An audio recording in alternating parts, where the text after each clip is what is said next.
เรามีการสัมผัสไข้กับตัวเองไหมไม่เคยค่ะจริงๆแล้วเราเคยมีเซ็กซ์หรือเปล่า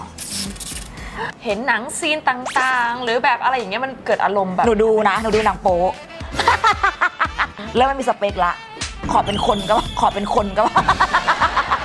มีคนบอกแม่ว่าให้เอาลูกไปทิ้งมูลนิธิตรงนั้นสิไม่ต้องเลี้ยงไปก็เป็นภาระว่าให้เอาฝ้ายไปขอทานที่วัดตามแหล่งต่างๆ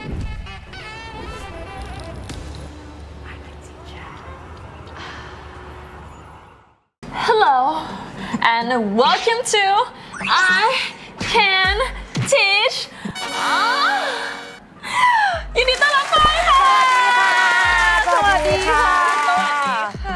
นี่ปกตินะคะเขาเป็นที่รู้จักว่าฝ้ายใช้เท้าแต่งหน้าใช่ค่ะคือเป็นอินฟลูเอนเซอร์ใน TikTok เลยเป็นดาราสาวท่านหนึ่งที่แต่งหน้าใช้เท้านะคะเก่งมากค่ะซึ่งวันนี้เราจะมาคุยเรื่องเซ็กส์ค่ะไม่เคยพูดที่ไหนเลยเราไปเจอฝ้ายทำงานด้วยกันออกทีวีแล้วก็รู้จักกันก็เลยติดตามกันใน TikTok แล้วมีวันหนึ่งเราไลฟ์เสร็จเราก็ไปดูไลฟ์เขาก็คุยกันพี่ติช่าด้วยนี่คือคุยกันไปฉันก็บอกเราก็บอกเขาดูรายการเรานะเราไม่มารายการเราสิก็คุยกันไปมาจนวันนี้ได้มาแล้วใช่ค่ะรอมา10 ปีละรายการเพิ่งออกไม่ถึงแบบปีกว่าปี2 ปีนะคะวันนี้เราจะถามเรื่องเซ็กส์งั้นขออนุญาตก่อนเลยนะคะค่ะเรามีการสัมผัสไข้กับตัวเองไหมไม่เคยค่ะจริงๆไม่เคยช่วยตัวเองเลยเหรอไม่มันจะทำยังไงโอเคใช่ไม่เคยแล้วเราเคยมีเซ็กซ์หรือเปล่าอะไรเกี่ยวกับเซ็กส์หนูก็มีแฟนใช่หนูก็มีแฟนแต่ว่าคือการมีแฟนของหนูมันจะฟีลว่าดูแลอะไรอย่างเงี้ยกันมากกว่าไม่ได้มีเซ็กชวลใช่ค่ะมันจะไม่แบบฟีลขนาดนั้นแล้วในอารมณ์ของเราเราจะเหมือนกับพอเราแบบเห็นหนังซีนต่างๆหรือแบบอะไรอย่างเงี้ยมันเกิดอารมณ์แบบหนูดูหนังโป๊หนังโป๊อะไรยังไงคะหนูดูหนังโป๊ที่เราดูมันเป็นแนวไหนฟีลแบบแนวเลสเบี้ยนอะไรอย่างเงี้ยเหมือนกันใช่เพราะว่าเราเป็น LGBTQ ใช่ค่ะเป็น LGBTQ ด้วยหรือว่าเราชอบผู้ชายด้วยไหมหรือไม่ชอบเลยมีช่วงสับสนตอนเด็กๆตอนช่วงม.ต้นอะไรอย่างเงี้ยสับสนว่าเฮ้ยจะชอบผู้ชายดีหรือชอบผู้หญิงดีอะไรอย่างเงี้ยแต่ว่าความรู้สึกเรามันโอนเอ็นไปทางผู้หญิงมากกว่าเพราะว่า1เลยหนูรู้สึกว่าผู้หญิงมันเอาใจใส่กันได้มากกว่าแล้วหนูเป็นคนรักสวยรักงามชอบแต่งตัวชอบอะไรอย่างเงี้ยมันก็รู้สึกว่าการของผู้หญิงมันน่าจะแบบคลิกกันมากกว่าแต่ถามว่าเคยมีหวั่นไหวชอบผู้ชายไหมมีแล้วใครหวั่นไหวต้องเป็นแบบไหนสเปคเราในผู้ชายที่เราหล่อโอเคเก็ตสเปคหนูก็จะเป็นฟีลแบบว่าอบอุ่นดูแลเราเทคแคร์อะไรอย่างเงี้ยหลักๆเลยหนูกลัวการท้องใช่เพราะว่าหนูเคยไปเจอรุ่นพี่ของหนูที่นั่งวีลแชร์เหมือนกันนี่แหละค่ะเขาท้องแล้วเหมือนกับมีหลายๆคนแบบว่าแบบเฮ้ยมันคือคนในสังคมไทยมันจะฟีลมันแบบพิการแล้วยังท้องอีกพิการแล้วจะมีลูกยังไงจะดูแลยังไงอะไรอย่างเงี้ยค่ะในเชิงนั้นเราตอนเด็กๆนะคะเราก็เลยรู้สึกกลัวสเปคเราในผู้หญิงเป็นยังไงล่ะคนที่เราจะชอบแม่สเปคหนูนู่นอยู่ถึงฟ้านู่นนะบอกมาได้เลยก็สเปคมันไม่มีแบบมันไม่จำเป็นว่าต้องแบบอะไรอย่างงี้แต่ก่อนหนูมีสเปคหนูพูดเลยว่าเราก็มั่นใจว่าเราแบบเป็นดาราสาวพอตัวอะไรอย่างงี้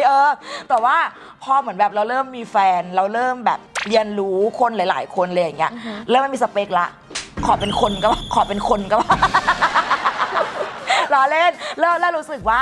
เราแค่ขอแค่แบบคนที่เข้าใจเราแล้วก็ยอมรับในตัวเราได้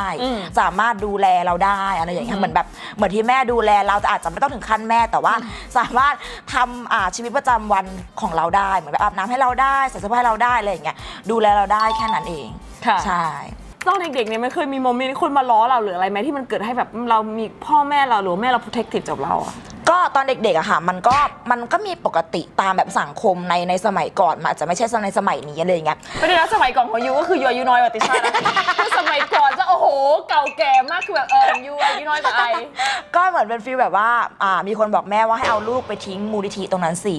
ไม่ต้องเลี้ยงไปก็เป็นภาระโตไปก็ทำอะไรไม่ได้อะไรอย่างเงี้ยแล้วก็มีคนบอกว่าไปบอกแม่เหรอใช่ค่ะแล้วก็บอกว่าให้เอาฝ้ายไปขอทานที่วัดตามแหล่งต่างๆอย่างเงี้ยแล้วหนูคือมาฟังตอนโตรู้สึกว่าสงสารพ่อกับแม่มากตอนคลอดฝ้ายมาคุณหมอไม่ให้แม่ออกจากโรงพยาบาลเพราะว่ากลัวแม่ค่ะเอาลูกไปทิ้ง เป็นฟิลอย่างนี้แล้วแม่ก็ตอบว่าขนาดลูกหมาลูกแมวยังเลี้ยงได้เลยอันนี้ลูกแม่ทั้งคนทำไมแม่จะเลี้ยงไม่ได้เพราะแม่รู้ว่าโตมาจะเป็นดาราสาวที่ฮอตขนาดก็นั่นน่ะสิก็นั่นน่ะสิก็นั่นน่ะสิเป็นจริงๆแล้วเราก็ positive มากใช่ค่ะหนูรู้สึกว่าหนูสวยมากก็ you are ไงนี่จะแต่งหน้าเป็นอินฟลูเอนเซอร์แบบ beauty blogger ได้ยังไงอะไรอย่างงี้ Fun fact การตรวจคัดกรองเมื่อตั้งครรภ์ในแต่ละปีมีทารกพิการแต่กำเนิดทั่วโลกประมาณ 7.9 ล้านคนโดย 3.3 ล้านคนเสียชีวิตตั้งแต่อายุยังน้อยและ 3.2 ล้านคนมีชีวิตรอดแต่กับพิการตลอดชีวิตดังนั้นการตรวจคัดกรองเมื่อตั้งครรภ์จึงสำคัญมากเพราะเป็นการตรวจคัดกรองเพื่อหาความผิดปกติของทารกหากเจอความผิดปกติแพทย์จะทำการประเมินการรักษาอาจจะใช้วิธีการผ่าตัดหรือใช้ยาเพื่อรักษาและฟื้นฟูสุขภาพของลูกในครรภ์ค่ะและหากเจอความผิดปกติที่ไม่มีทางรักษาแพทย์จะเป็นผู้ให้คำแนะนำว่าควรยุติการตั้งครรภ์หรือไม่หากไม่ยุติการตั้งครรภ์แพทย์ก็จะแนะนำเพื่อเตรียมพร้อมเพื่อเลี้ยงดูเด็กที่เกิดมาค่ะ you positive มากในชีวิตแบบมันได้มาจากไหนตรงแบบว่า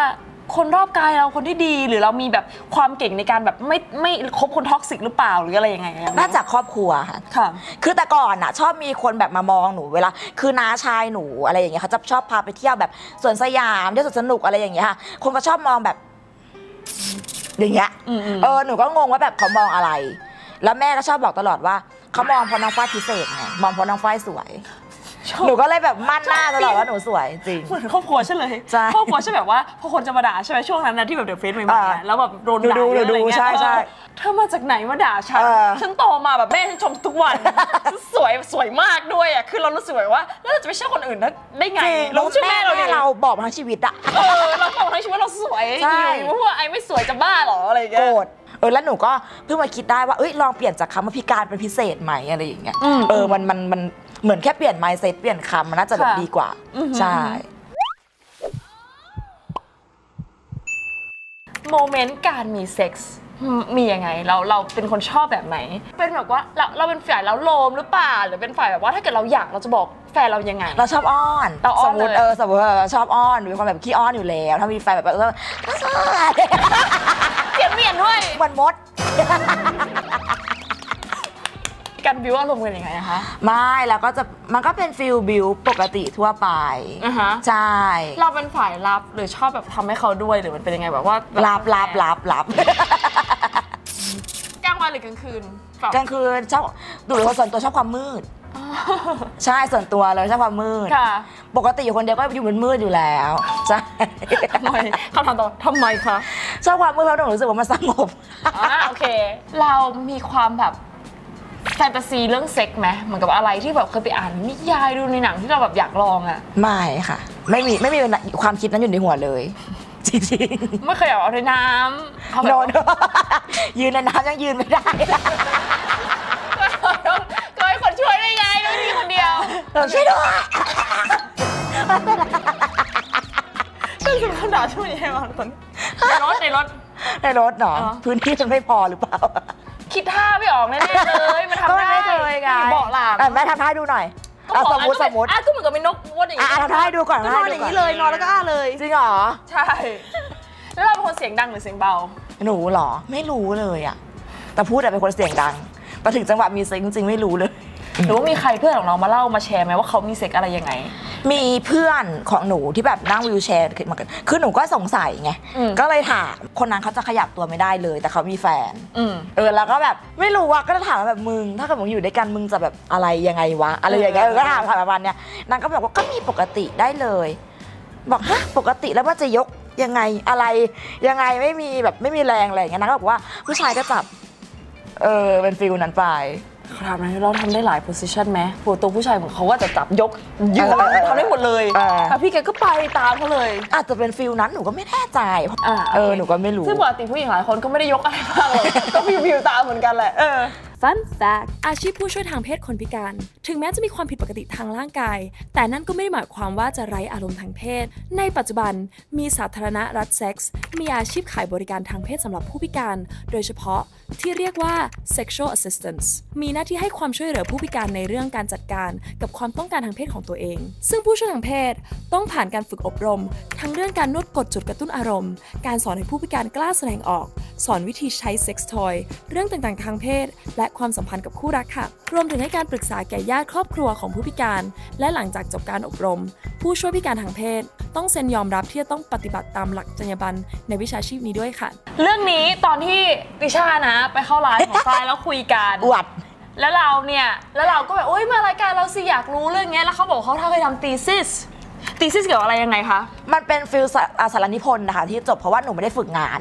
ซึ่งคนอื่นเนี่ยก็ทำแบบรายการวาไรตี้รายการตลกอะไรอย่างเงี้ยหนูก็รู้สึกว่ารายการเซ็กเนี่ยมันยังไม่มี เราก็แบบแปลกแนวซะด้วยนะแล้วก็ไปเลยแล้วก็ส่งอาจารย์หนูอยากทำรายการพี่ติช่าก็ส่งไปเลย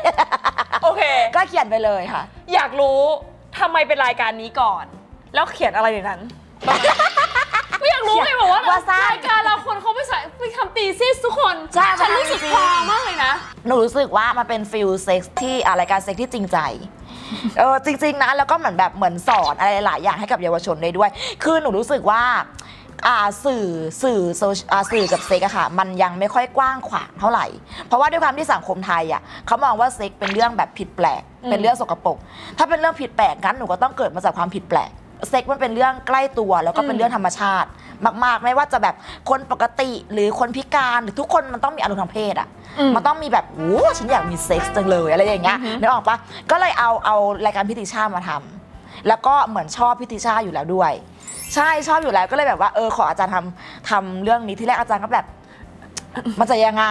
มันจะเอาตรงไหนมาใส่จะทำยังไงอะไรอย่างเงี้ยก็เลยแบบว่าเป็นวิเคราะห์พิธีกรด้วยแล้วก็วิเคราะห์รายการด้วยเอาด้วยนะเขาวิเคราะห์พิธีกรกับรายการใช่พิธีกรเนี่ยถ้าเกิดเป็นคนอื่นน่าจะดีกว่านี้ไม่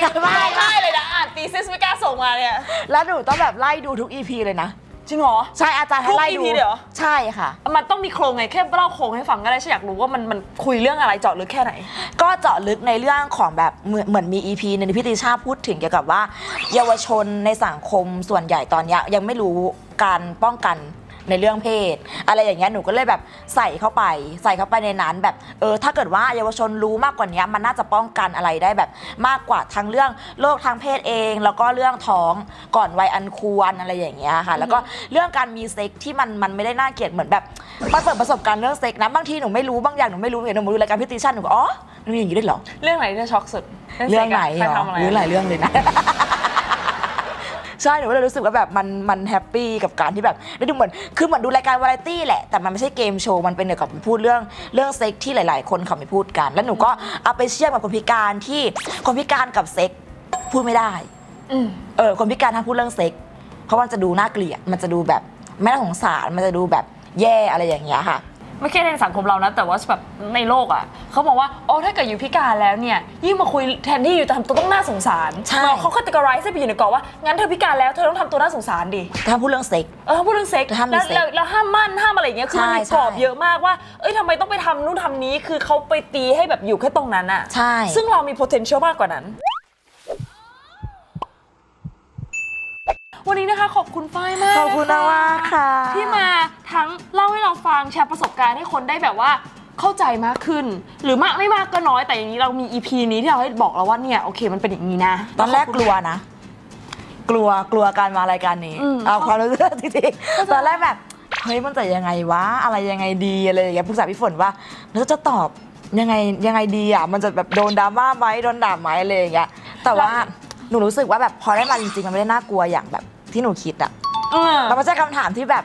มียังไงขั้นตอนยังไงอย่างเงี้ยนึกออกไหมเพราะหนูเคยไปดูแบบรายการอื่นเขาจะถามแบบเป็นฟิลนี้เลยนะอันนี้แล้วแต่ฟิลอยากจะแชร์ก็ได้ไม่แชร์ก็แบบเราคุยเรื่องอื่นที่มันเกี่ยวกับเหมือนแบบมาคุยกับเพื่อนอย่างเงี้ยใช่แบบมันคือเหมือนมันโล่งไปละตอนเนี้ยอันนี้สามารถแบบลงได้หมดเลยโอเค thank you so much นะคะขอบคุณที่มาค่ะแล้วมีเมสเสจอะไรแล้วก็ฝากติดตามช่องทางไหนฝ้ายได้บ้างค่ะค่ะก็ฝากติดตามฝ้ายใน TikTok ฝ้ายใช้เท้าแต่งหน้า289นะคะช่องจริงคนติดตาม 6.2 ล้านช่องรองก็มีแต่ช่องรองจะเป็นแบบหลักแสนขึ้นแต่ถ้าแบบหลักพันหลักหมื่นก็คือไม่ใช่นะคะมิจฉาชีพแล้วก็ฝากติดตามเพจฝ้ายใช้เท้าแต่งหน้าด้วยแล้วก็ขอฝากอีกเรื่องนึงไหมคะได้เลยค่ะตอนนี้มีมิจฉาชีพเอารูปแบบฝ้ายไปลงแล้วก็แบบว่าวันเกิดฝ้ายอะไรอย่างเงี้ยให้โอนเงินเป็นฟิลนั้นซึ่งกูไม่ได้เกิดทุกเดือนกูเกิดธันวาให้มันเนียนๆหน่อยใช่ให้ระวังนะจริงๆมิจฉาชีพทุกวันนี้มันโคตรแบบแอดวานซ์มันคิดอะไรใหม่ๆที่มันคิดให้หลอกได้สักคนน่ะคือเขาอาจจะไม่ได้ คิดว่าแม้จะหลอกคนทั้งประเทศแต่เขาเลยว่าแค่กูหลอกได้แบบ 3-4 คนน่ะได้เงินมาเขาก็หาวิธีใหม่กันทุกวันเลย10 คนสมมติคนโอน10 คนคนละ500ก็ 5,000แล้วนะโอเคเพราะฉะนั้นนะคะระวังมิจฉาชีพด้วยนะคะฝ้ายเขาเกิดเดือนธันวานะคะแล้วก็ถ้าเกิดมีอะไรอย่างเงี้ยเดี๋ยวเขาจะแจ้งผ่านหลัก IG ใช่ IG หลักเขาจะแจ้งผ่านแบบแพลตฟอร์มหรือเพจหลักของเขาอยู่แล้วอย่าไปดูเพจแบบเล็กๆน้อยๆที่เราไม่ชัวร์แล้วก็มาเมคชัวร์ของเขาดีกว่านะคะใครที่ชอบเอพิโซดนี้นะคะก็ฝากไปติดตามฝ้ายด้วยนะคะทางช่องทางต่างๆแล้วก็ฝากไลค์คอมเมนต์นะคะมี